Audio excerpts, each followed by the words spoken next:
నమస్కారం న్యూస్ 9 టీవీకి స్వాగతం. రాష్ట్రంలో గురుకులాల డొల్లాతనాన్ని, పాలకుల నిర్లక్ష్యాన్ని బట్టబయలు చేస్తున్న సంచలన వార్త ఇది పేద గిరిజన బిడ్డల బలం. భవిష్యత్తుకు బాటలు వేయాల్సిన ఆ గురుకులం ఇప్పుడు వాళ్ళ పాలిట నరక కూపంగా మారింది. మహబూబాబాద్ జిల్లా కొత్తగూడెం మండలంలోని గిరిజన బాలికల గురుకుల పాఠశాలలో జరుగుతున్న దారుణాలు చూస్తే ఎవరికైనా రక్తం మరగక మానదు.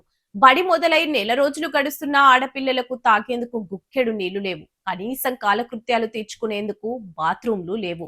ఆడపిల్లలు, అది గురుకులంలో చదువుకుంటున్న విద్యార్థినిలు బహిర్భూమి కోసం అడవిలోకి, పొదల్లోకి వెళ్లాల్సిన దారుణమైన పరిస్థితి దాపురించింది.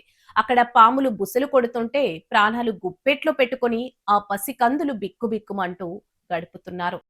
అడ్జస్ట్ అవుతున్నాం సార్ 1.5 మంత్ నుంచి. ఏం కాదు మరి మా స్కూలే కదా, ఎందుకు బయట పెడదామని అడ్జస్ట్ అవుతున్నాం సార్. నిన్న వెళ్ళి ఫస్ట్ ఇయర్ వాళ్ళకి ప్రిన్సిపల్ మేడంకి చెప్పారు సార్. అయితే మీ 10 రూపీస్ కలెక్ట్ చేసి ఇవ్వండి, అయితే నేను బాత్రూమ్స్ రిపేర్ చేస్తా అని చెప్తున్నారు సార్. మాకు పీరియడ్స్ అయినా వాష్రూమ్ బయట వెళ్ళాలి సార్, మేము బాత్రూమ్ బయట వెళ్ళాలి. పీరియడ్స్ అయితే ఎవరైనా బయటికి వెళ్తారా సార్? ఇది ఎక్కడైనా ఉందా సార్? వస్తారు సార్ మా ప్రిన్సిపల్ మేడం 10కి వస్తారు, 4కి వెళ్ళిపోతారు. ఇది ఎంతవరకు కరెక్ట్ సార్? ఆ టైమింగ్ సార్ ప్రిన్సిపల్ మేడం మాకేదో ఒక పరిష్కారం కావాలి సార్. పరిష్కారం ఉంటేనే ఇక్కడ నుంచి బయటికి వాష్రూమ్స్ కావాలి సార్. మాకు 2 డేస్ నుంచి సఫిషియెంట్ వాటర్ లేదు. అయినా ఇన్ టైం కి క్లాసెస్ వస్తున్నాం సార్, ఇన్ టైం కి అసెంబ్లీకి అటెండ్ అవుతున్నాం, అన్నిటికీ ఇన్ టైం అవుతున్నాం. అవును సార్, తినకుండా అటెండ్ అవుతాం సార్. మమ్మల్ని తిరుగుతారని మేము ప్రేయర్కి అందరూ అటెండ్ అవ్వాలంటే కొంతమంది టిఫిన్ చేయకుండా వస్తున్నారు సార్.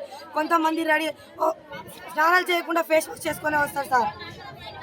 ప్రిన్సిపల్ మేడం నిన్న ఫస్ట్ ఇయర్ చెల్లె వాళ్ళు వెళ్ళి అడిగితే ప్రిన్సిపల్ మేడం ఏమన్నారంటే సార్, అందరు 10 రూపీస్ ఇవ్వండి, ఫస్ట్ 2 బాత్రూమ్స్ క్లీన్ చేపిస్తా, మళ్ళీ 10 రూపీస్ ఇవ్వండి, తర్వాత 2 బాత్రూమ్స్ క్లీన్ చేపిస్తా అని చెప్తున్నారు సార్. మాకు న్యాయం కావాలి సార్, వాష్రూమ్స్ కావాలి సార్, మాకు న్యాయం కావాలి సార్. ఒకటి దిగలేసి స్నానం చేసేద్దాం, పాములు వస్తున్నాయి సార్. మొన్ననే జేరుగొడ్డు కొట్టాను సార్, ఇక్కడ ఇంకో జేరుగొడ్డు అక్కడ తొక్కారు సార్. అయినా ఇంతలో కాలేజ్ స్టార్ట్ అయిన నెల అవుతుంది సార్, ఇప్పుడు వరకు మాకు బాత్రూమ్స్ మంచిగా లేదు సార్. గర్ల్స్ కి పీరియడ్స్ అయినా ఎక్కడ మార్చుకోవాలో తెలియలేదు సార్. బాత్రూమ్ పోయిన అటు సైడ్ పోవాలి సార్, బాత్రూమ్ పోయినా కుక్కలు చూసుకుంటూ పోవాలి సార్. కాలు దొక్కడం మాత్రం ఇబ్బంది అవుతుంది సార్ మస్తుగా. చదువులో బాగుంది కానీ మాకు రాలేదు సార్, అవి ఏం బాగులేదు సార్.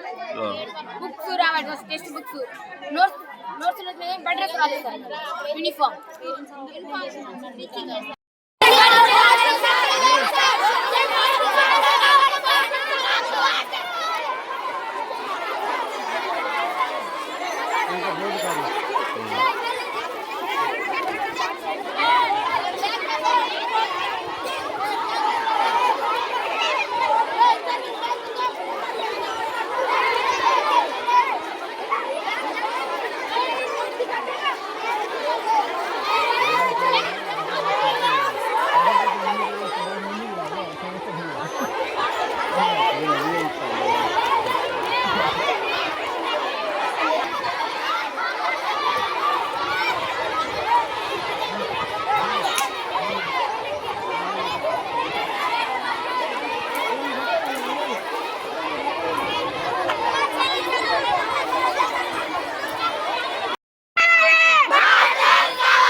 కళాలు పట్టుకోవాల్సిన చేతులతో కరిచేందుకు వస్తున్న పాములను కొట్టి చంపుతున్నారంటే ఆ గురుకులంలో పరిస్థితి ఎంత భయానకంగా ఉందో అర్థం చేసుకోవచ్చు. ఇక్కడ అసలైన ట్విస్ట్, మహాదారుణం ఏంటంటే స్కూల్ ప్రిన్సిపల్ తీరు.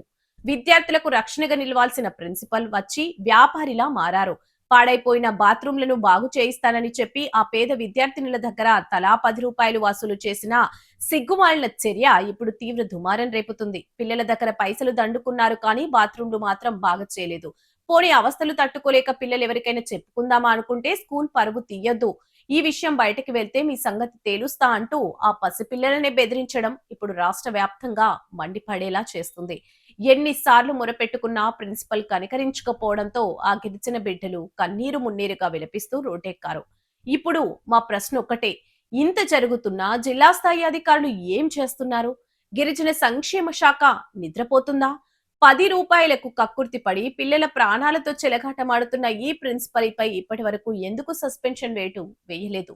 పాము కాటుకేదైనా ప్రాణం బలైతే అప్పుడు తీరిగ్గా వచ్చి విచారణ కమిటీలు వేస్తారా? ఇంకెంతకాలం ఈ గిరిజన బిడ్డలు ఈ నరకాన్ని భరించాలి? చెప్పాల్సిన బాధ్యత ప్రభుత్వం పైన ఉంది. మరిన్ని అప్డేట్స్ కోసం చూస్తూనే ఉండండి న్యూస్ 9 టీవీ.